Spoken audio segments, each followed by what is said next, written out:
evening, everyone. Welcome to our March 23rd budget update. Tonight we'll go over what we've seen so far with our budget.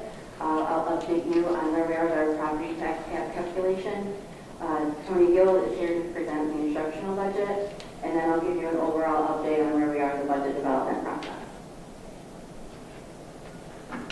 So here are the various department budgets we've seen so far to date. We've heard from transportation, human resources, facilities, technology, special education, athletics, as well as an overview of benefits. You'll recall this is where we left the budget when we last met on March 9th. We had a total expenditures of $76.3 million against revenue of around $71 million for an approximate budget gap of $5.2 million.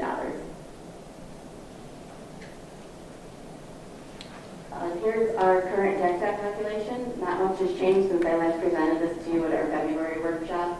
There was a minor adjustment to our anticipated pilots for the 17-18 year, but not a material difference.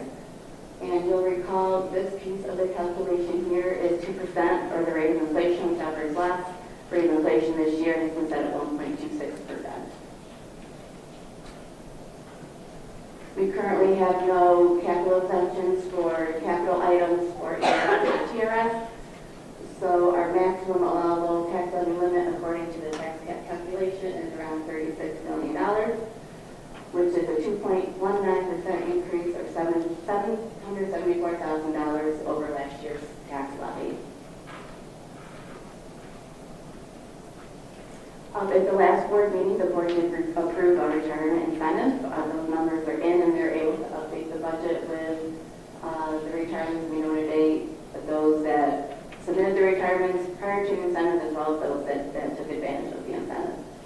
So we have the 13 positions on the instructional side and 15 positions on the non-instructional side that are retiring at the end of the 16-17 year. This slide shows you the salary savings, as well as any ERS, TRS, and Social Security savings, as those are the biggest benefits associated to the salaries. So with the retirements to date, we have the savings of $932,000 rolling over to the 17-18 budget.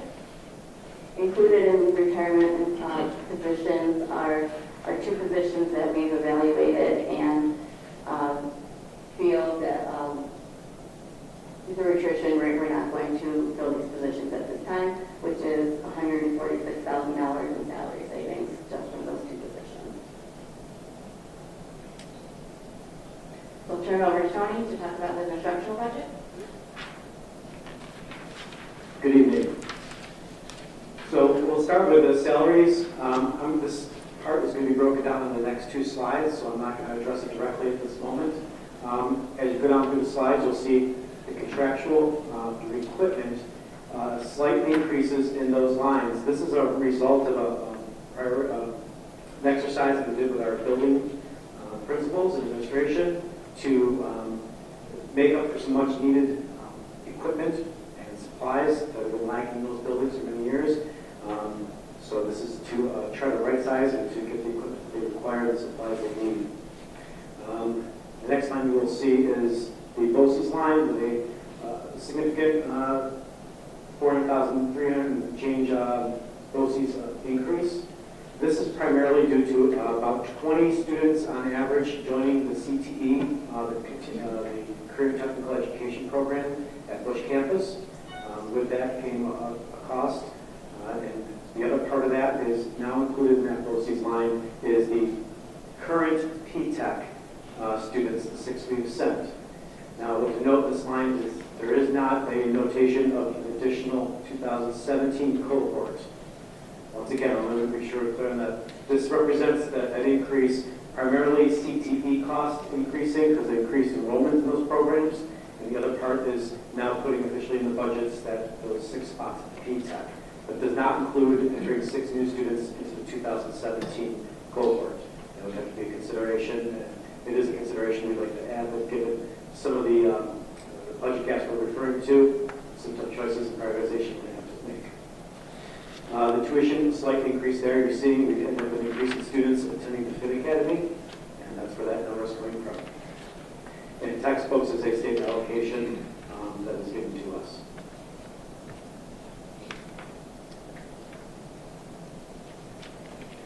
The first part of the instructional salaries, the first part of salaries, the instructional side. I'll go further into that first line, pre-K-12 instruction on the next slide after this one. So I'll direct your attention to the ones after that first row. You'll see pre-K directors with a slight decrease, moving to principals of clerical and guidance. The instructional CTE, just for clarity, are high school staff members that are in our family and consumer sciences, our business program, and our tech teachers. They're separated out there in the instructional CTE. Our librarians, there's a slight change in the librarian number increase that has to do with a staff member, a veteran staff member, taking on a position in one of our library positions that we opened up last year. And so the savings of the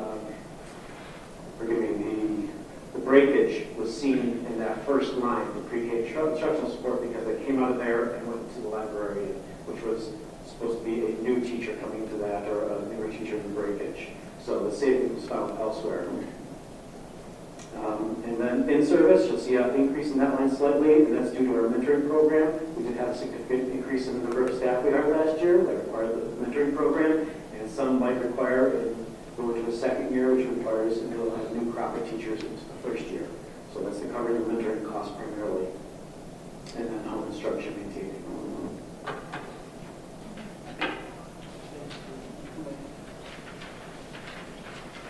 And now the breakdown of that first line, the instructional salaries. You'll see the pre-K through 12, those first three lines. The FTE kind of throws you off because of the decimal points there. That just reflects teachers that are between buildings. So if you add them up, it does come up to a full person there. Next, you'll see obviously the teaching assistants and monitors and aides. All slight increases due to contractual. Say for the 4 to 6, where we might see the reductions in breakage that Katie just presented. Substitute teachers in line increasing slightly. We did offer one group of teachers, and I went after Judy on this one, sorry, Judy, that we did offer a certain group of teachers an increase hourly, $75 a day to $95 a day. In addition, there's a trend history that we've transferred money to this line. So rather than the continuing transferring of that money to this line, we're going to right size it and do it appropriately to where it should be. Next is the substitute extra help. Similar situation there with the right sizing and less transferring. Miscellaneous, an increase there.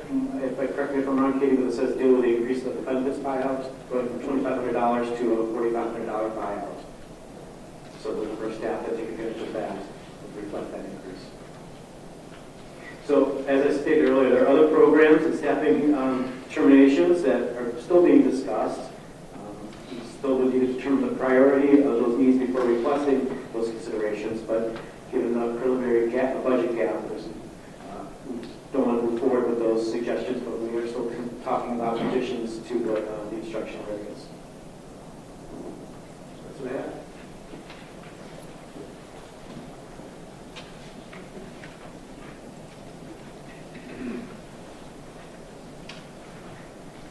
Okay, so since we last met, there has been some adjustments to the overall budget. We had a $52,000 to the health admin fee, just adjustments in some premium costs there.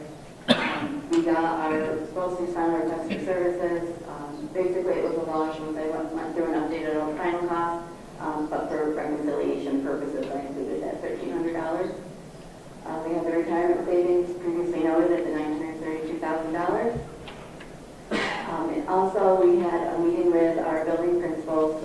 As we mentioned at a couple budget workshops ago, we met with the principals and had them develop their budgets differently this year than we had in prior years, where they sat down and told us what are the needs in your building and where are your shortfalls.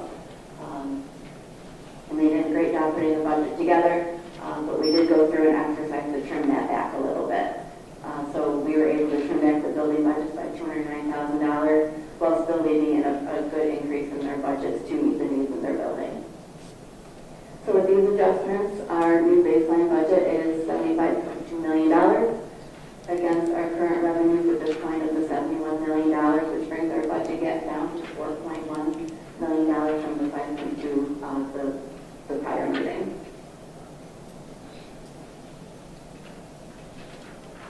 So again, as we finalize the budget process, we'll go through and we'll use all the tools at our disposal.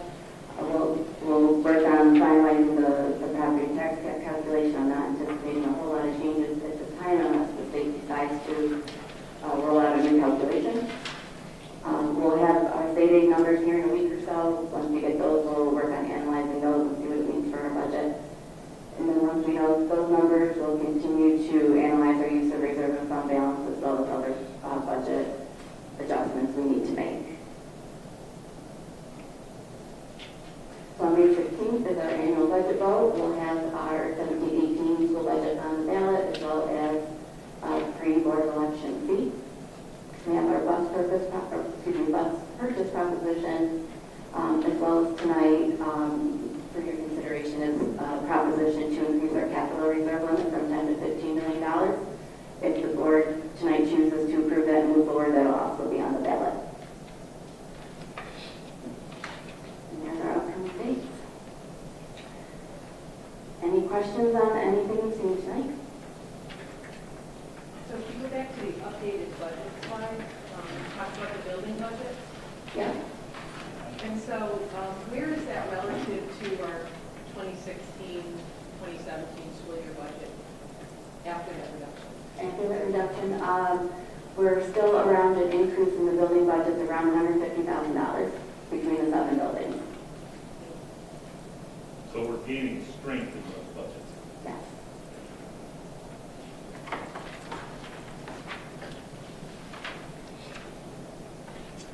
You may not have this information, we can talk about it at a later meeting. I'm interested in knowing, like, last year we had a bunch of considerations that we had to the budget. I'd be interested to know that total tally ended up being the last year, considerations that we had. I can get that for you. And also, you may not have this right in front of you, if we send another 6 students to P-TECH, new students this year, I'd like to know the cost of that. I think it's around 106, a little over $100,000 for 6. Yeah.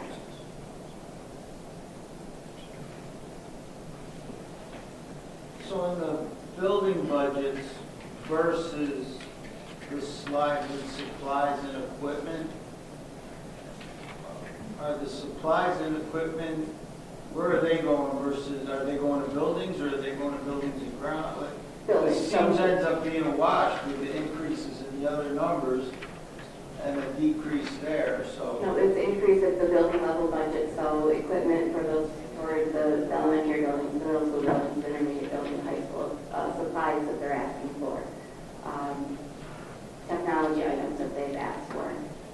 That was included in the overall instructional budget that Tony presented. Right. So that includes other things, those numbers were in there as well.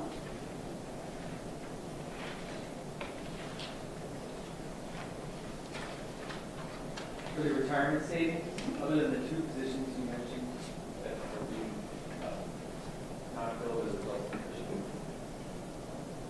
or fill the rest of those slots. So, so I understand the savings is basically the breakage between the salaries of The retired person retiring and the new person. Okay, Yeah. that's what I wanted.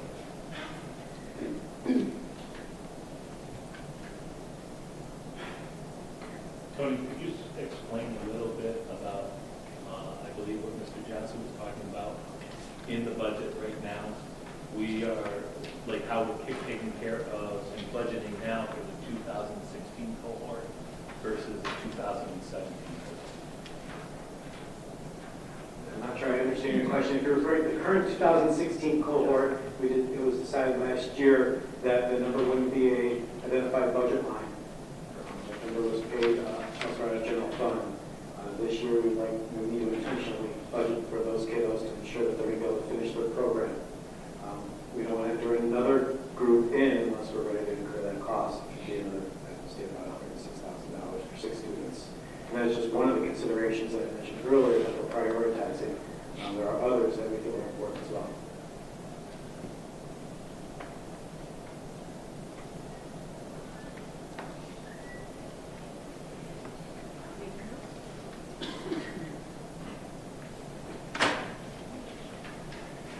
Thank you.